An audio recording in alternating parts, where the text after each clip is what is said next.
By 1971, Chris had long been a fan of Mexican music, but he hadn't recorded any of it for Arhoolie. That all changed in a small cantina in Piedras Negras, Mexico, where he caught up with local trio Los Pingüinos del Norte and their remarkable leader, Ruben Castillo Juarez, also known as the Penguin, our next Arhoolie Award recipient.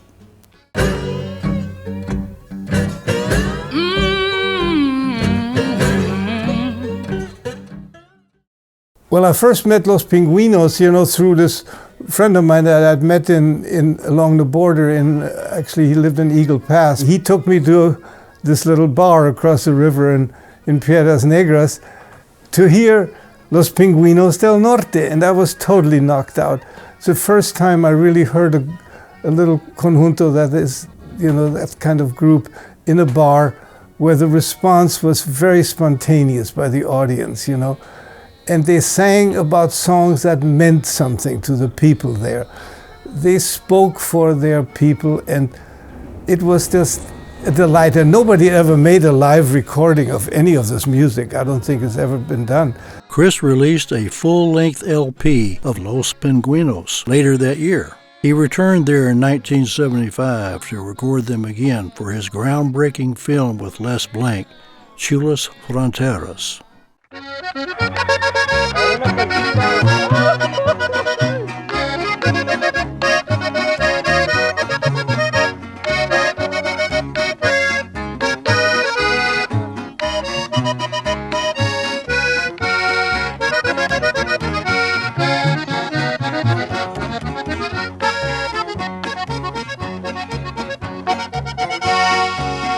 Por mi madre yo soy mexicano, por destino soy americano, yo soy de la raza de oro, yo soy México-americano.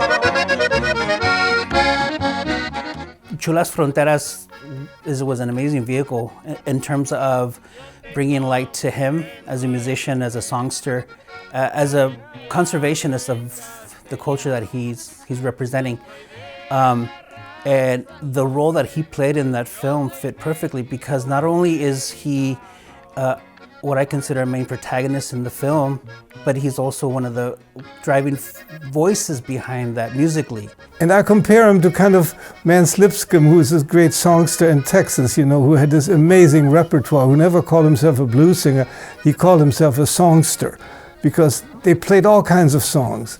And so do these people, but the most interesting ones are these corridos, which are these narrative ballads, that are of local interest to people.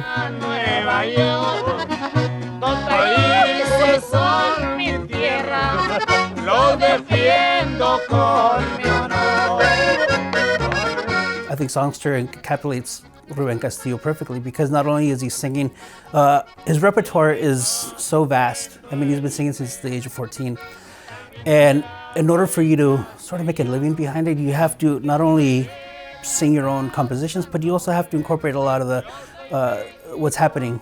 Decades after their first sessions, Chris returned to Piedras Negras to capture the sound of Ruben and Los Pingüinos once again. And the next year put out the second Pingüinos Arhoolie album, Trovadores de la Frontera. A recording I made in the year 2000 was actually at the end of it was a very cold day outside his house in Piedras Negras, and it was just a perfect recording session.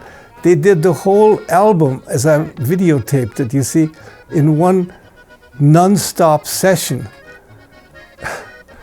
And they were just perfect.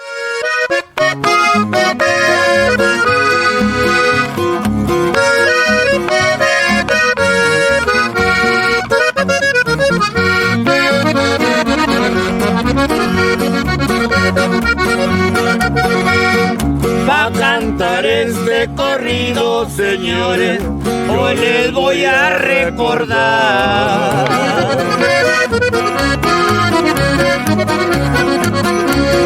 una historia conocida, yo les voy a relatar, allá en Guerrero, Coahuila.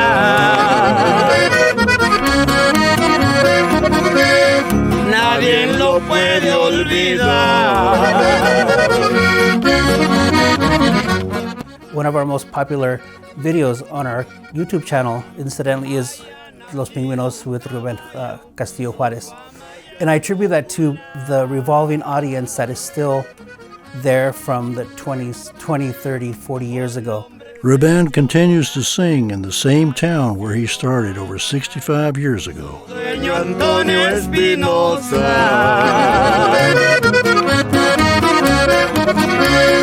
sabe perder y ganar.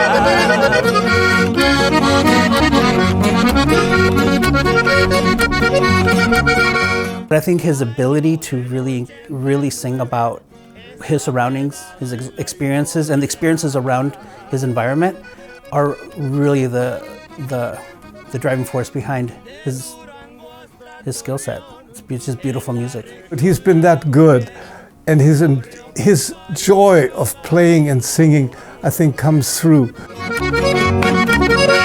El día 21 de enero,